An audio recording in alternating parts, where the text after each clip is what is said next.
The GovX Show is supported by Forrester, helping government organisations perform at their best. Visit forrester.com to learn more.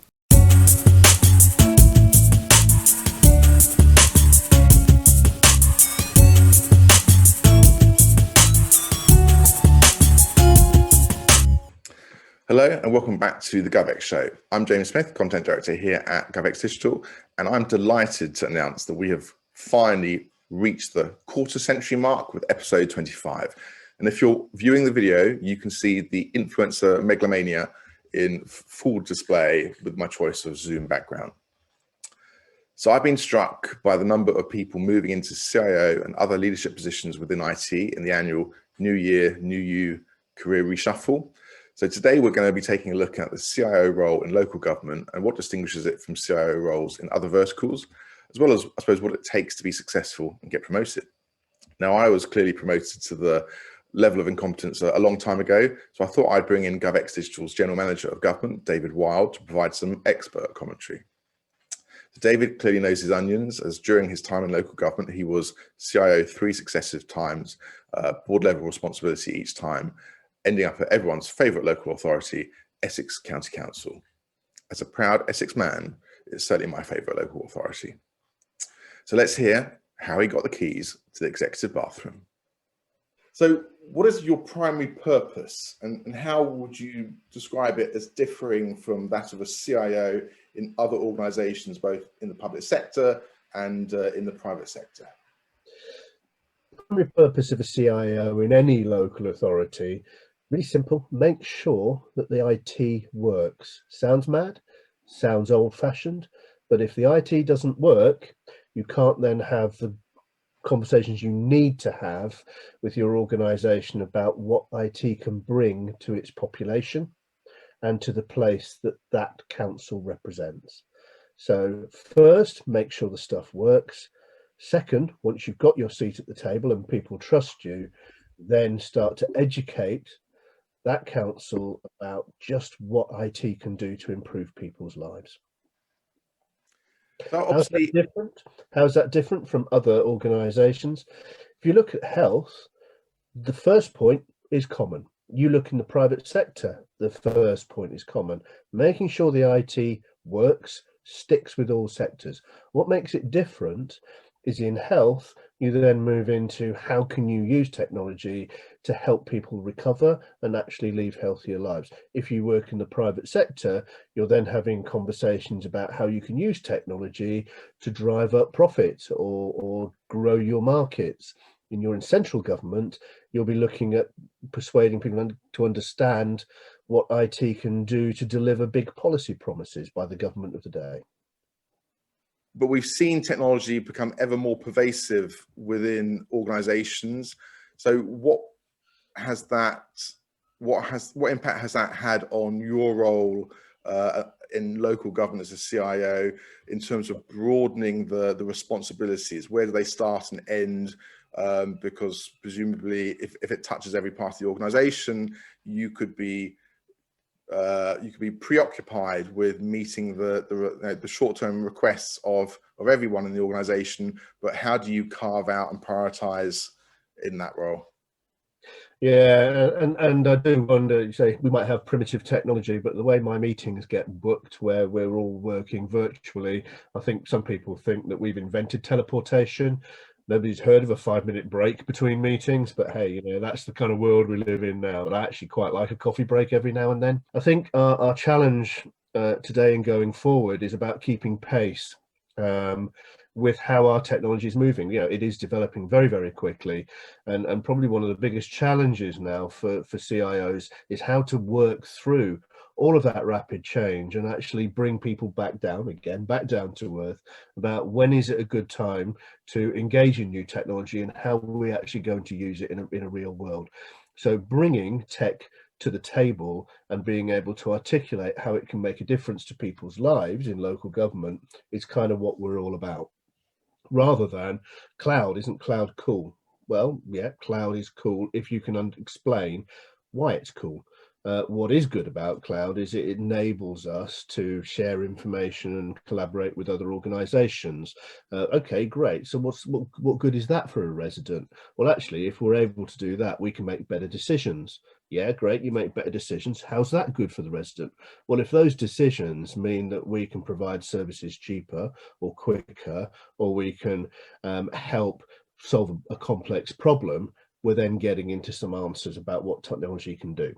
Yeah, the technology in itself is never an answer. Technology is about what you do with it, not what it is. And a core part of any CIO role in any organization is being able to take it from what it is and explain what you can do with it. So it sounds to me that the ability to influence and communicate are sort of key skills for the role, and sort of being able to understand the business mission of the organization and sort of link emerging technology opportunities and just doing things differently to the priorities of the organization. That linkage sounds incredibly important. How do local government CIOs ensure that linkage with the other strategic sort of roles within the organization is working in a healthy way? Yeah, and for CIOs, they've got to be able to understand what the drivers are for that organisation. So what is it that the people that have been elected to run that organisation want to achieve? Yeah, understand that. Understand also how the big delivery arms of that organisation that make things happen on a day-to-day basis, how they operate and what their priorities are. Understand what the problems are. And then look into technology to go, I can bring this to the party to help solve that problem, or I'll make sure this runs in a certain way to ensure that the operation is delivered efficiently and right first time. Yeah. Now take that into now part of that is also bridging the great sort of conundrum for a lot of the technology world, is taking technology suppliers, being able to understand what they're talking about. So that's hardcore technical speak, stripping that back, translating it. So it is like dealing with different languages and relaying that back into somebody that deals with domestic waste. Yeah. And the real secret of a good CIO is to be able to go out to the market, understand what technology you can do to manage how you collect waste, how you deal with it, how you deal with transport, fleet, all that kind of stuff, and then have that conversation with the director that's responsible for making that happen to say, this is how I can use technology to make your life more straightforward. And they in turn can then say to the residents of a town or a county or a district, and we're bringing this technology to bear so that we're able to deal with your waste in a more efficient fashion. Yeah, does that make sense? Yeah, no, very much so. So I mean, when you took that first step into the role of local government CIO, I mean, was it not quite intimidating, the sheer breadth of the organization's responsibilities and the need to sort of develop not domain expertise, but certainly sort of like a very strong understanding of the business drivers of these very varied areas of focus for the local authority? Yeah, it was. I mean, it was a big, I mean, I first stepped into local government back in 2004 and I came out with central government. So I came from very large, nationally driven organizations with huge budgets, big IT systems, but we delivered 30 or 40 services. Yeah, and did a lot of policy stuff. And I stepped into an organization that delivered 400 services to 280,000 people in 14 square miles. So I went from being all over the country, delivering some big things in monetary terms and dealing with a population of 60 million, down to dealing with 400 services in a much smaller geography and a much tighter, population.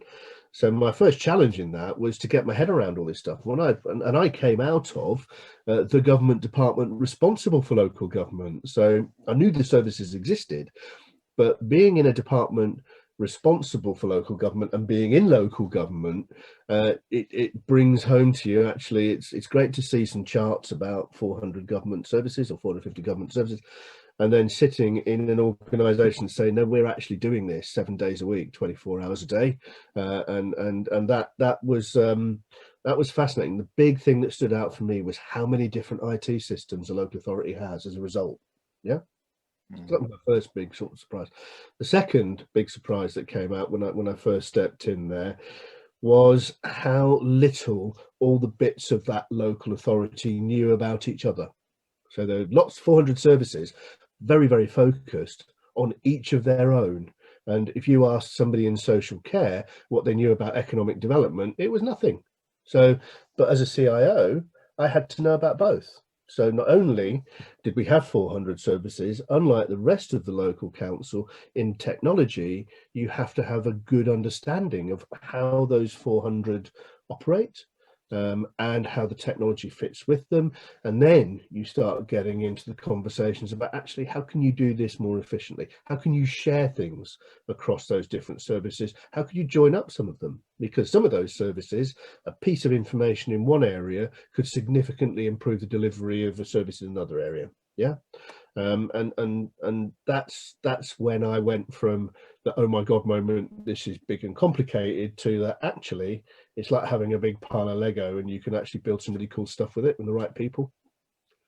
I suppose so playing with these pieces of Lego, I mean, Yeah. what were I suppose the most useful building blocks, were the most powerful tools that you had at your disposal in order to achieve your objectives? I mean, whether it's in terms of what the strongest levers that you could pull in terms of the resources within the organization, your people, your team, but also the processes and the structure of the organization, or even the actual technology tools which were useful at getting you to cover the ground quickly and rapidly?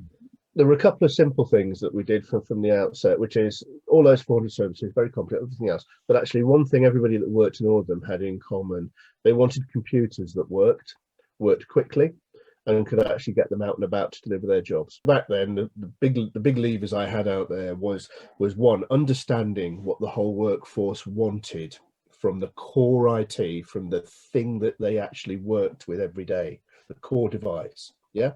We haven't got chips in our heads, we've just got big lumps of kit, right?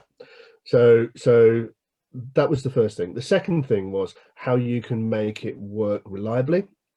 Yeah. And the third thing was make it lightweight, make it portable. Yeah.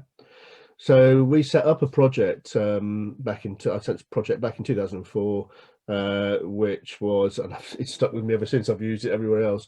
We called it End User Computing Project, because end user computing, whilst it's not a great kind of acronym EUC, everyone understood what it meant. We did wrap a story around it, which was, at the time, if you watched our television back in those days, you'd have come across the adverts, Martini Computing, which is anytime, anywhere, right? Anytime, any place, anywhere. And so our strapline around it was we'd deliver Martini Computing through this end user computing project. We set 3 simple measures on it. You can get in to the computer and get to your IT, get to your systems in less than 30 seconds. Yeah, it will weigh less than 1.5 kilos, so that you could carry it around comfortably. Yeah, okay, and it will work anywhere that we needed in that area. And they were the 3 measures that we had. Now, there was a whole ton of complex technology stuff behind that, but they're the 3 things that matter to the workforce. Yeah. Once we delivered that, and we delivered that over about a year, we were then able to have the next conversation, which is my next lever. So I'd got my credibility in the organization. Good, you can deliver stuff that works. Right, now let's have a conversation about all of the things that you play with when you get in there to try and do your job, and can we make those a bit simpler? What we did with that, the next big lever, was we tied that directly to customer services, our residents and our businesses. What do they need to do? What's your relationship with them working in the council, and how do we in technology help make that simpler? And we created a program called Access to Services Program, which drove the consolidation of all of our IT systems to a simpler model. So the key levers for me around that was, what made it a success was I took the time out to understand what the workforce needed, created a package that made sense to them and delivered it. That gets credibility. We then took a look at what the services are the council delivers, but we looked at them from the perspective of the residents and the businesses, not the council. and work with the council to move them to that destination. So obviously you've had high profile CIO roles in at least 3 sort of local government organizations, very important ones. Did you have to essentially go through a similar process each time you joined a new organization in that kind of role, that you had to sort of demonstrate some quick wins to build that sort of credibility for you and the team about what else you might want to do medium term? Yes, definitely. In all 3, there was similar. The commonality in a lot of them is that core IT. You know, it's so easy for people to be seduced by the sexy stuff, but don't get the basic rights. You know, you don't get the basics right, you're just not going to get into that space. So yes, when I went from Waltham Forest into Westminster, similar issue. The solution there, it was slightly different. It was the model, the end user computing thing I reused. The difference was we were dealing with a supplier that had delivered a service. It was an outsourced service, and so it was more of a commercial conversation, but we went through the same process and kind of got there. The other difference with Westminster, and this plays through what is interesting about local authority CIOs, there can be massive differences between each council. So with Waltham Forest, it was very much about a population and a dynamic around you know, the locality. Westminster, it's about their position in the world. It's a global city. Watching from up where you are, you look down, it's the most lit up bit of the UK, right? It's you'll see the lights. So with Westminster, it was move faster on getting the basics right. I had to get that done and had to get that credibility in quicker time, just because the pace with which they move as an entity. And the second piece, it wasn't just about looking at the customer from the resident's point of view in business. We also had to look at it from the global perspective because of tourism and because of the visitors to the city that work there every day. So Westminster has a population, resident population of 250,000 people, but it has a daytime population of 1.2 million because of all the people that come into the city every day. Yeah, and it's a 24-hour city.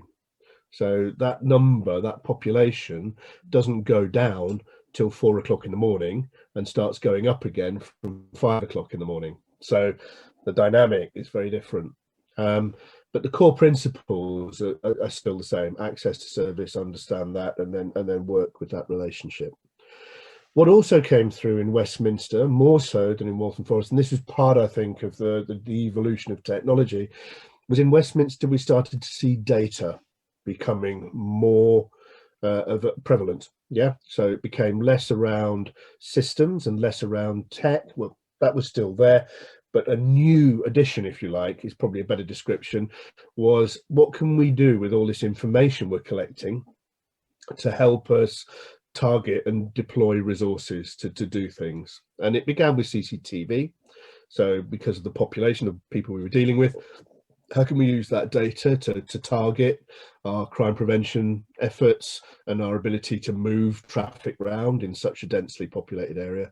And it went onwards into how can we use this data to identify, work with, and improve the life chances of young people in chaotic families. Yeah.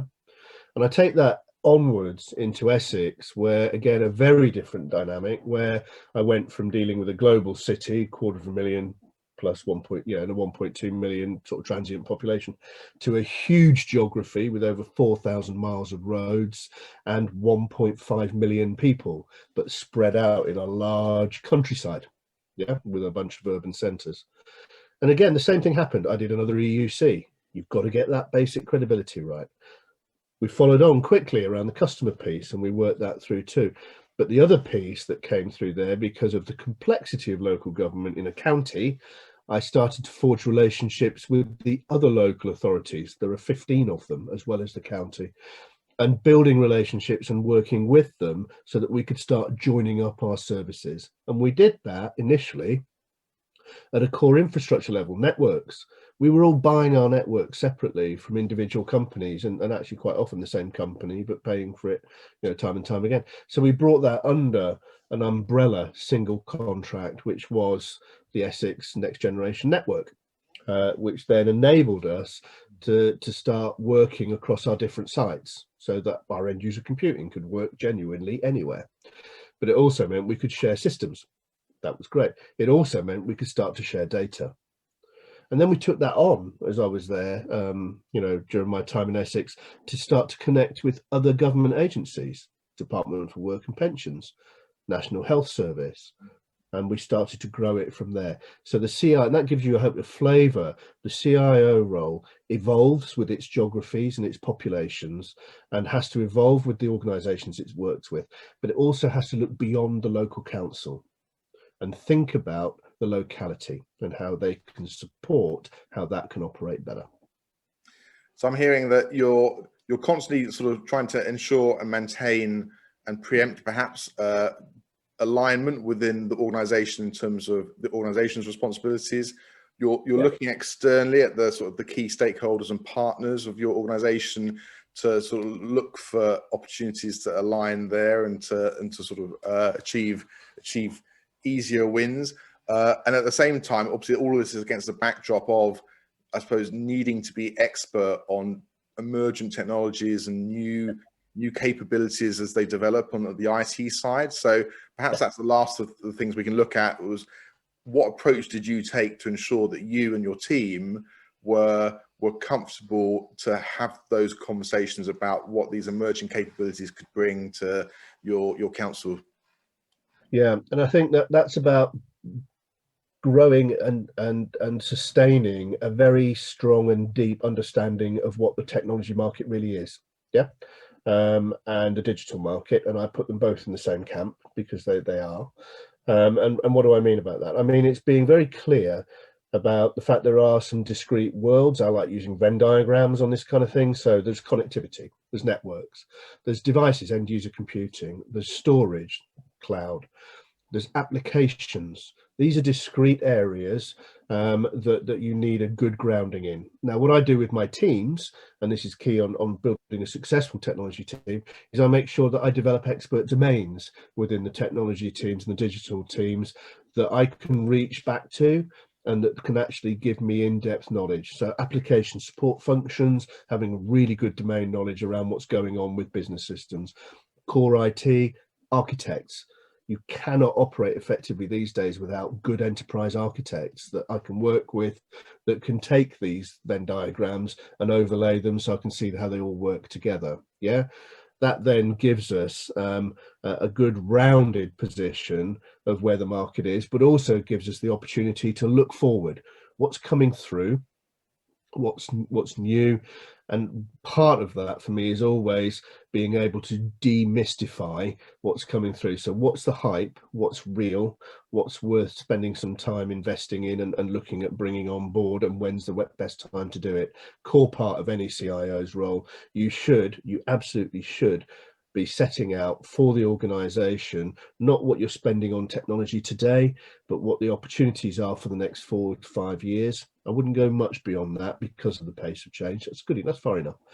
And then what you're doing is you're then explaining to the organization that that technology can do some good things, but do it in 2 years' time. Meanwhile, concentrate on this thing this year. Be careful about when you go into it, so that you don't end up spending unwisely when the technology is not quite right. How can you do that? That for me is just about years of experience and being curious and being open-minded about what's coming through with tech. Blockchain, great example. Blockchain has been on the hype cycle for the last 4 years. Yeah.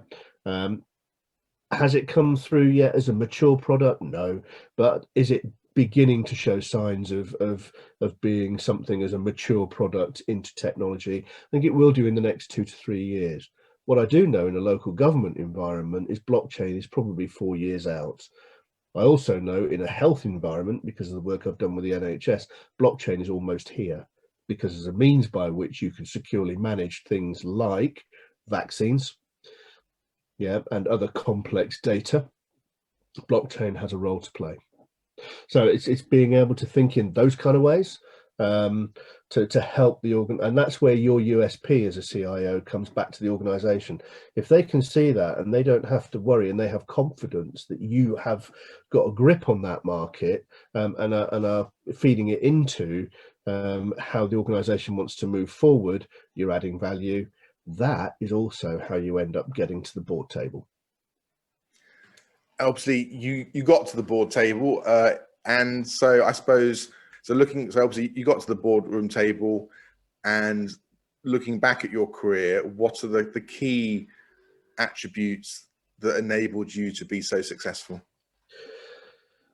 From a personal point of view, I've always been curious and wanted to learn more, and I've always wanted to understand fully how an organization works, how the moving parts work together. So that understanding of organizations and how they impact on the people they serve, what they're there to do, I think that mindset's critical, and that's what stood me in good stead and has given me the success I've had around moving into that. Getting to the board, that was interesting, because it was never an ambition to get to the board. No, that's everyone talks about this C-suite thing.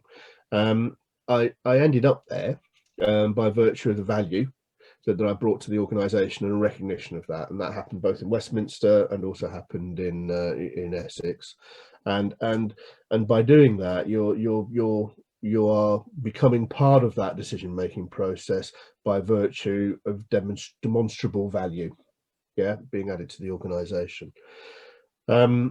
Success stories, I would say my success stories in all of my organizations has been that the technology that's come through as a result of the strategies and the delivery programs I've done have stood the test of time. They've weathered well. They've enabled organizations to continue to grow and succeed. And they've enabled them to operate effectively. More broadly, what I've done in supporting other leaders and bringing people on to become CIOs of today, people that used to work for me, people I've mentored. One of the things I find most rewarding is seeing those people now being the CIOs in various local authorities around the country. So those CIOs are very successful.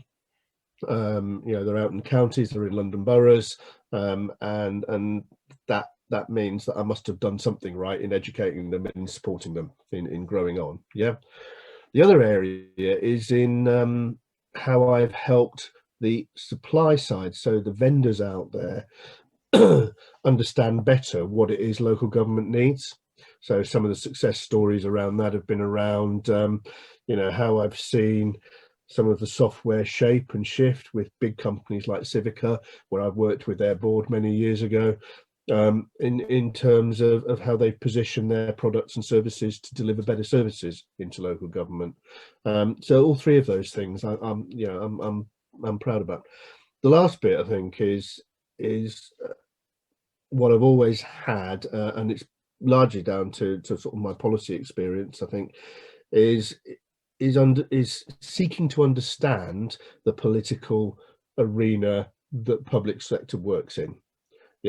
Recognizing that my job is in support of delivering the ambitions of those that are voted in, and ensuring that I can do that and they're able to achieve their outcomes to the best of our ability.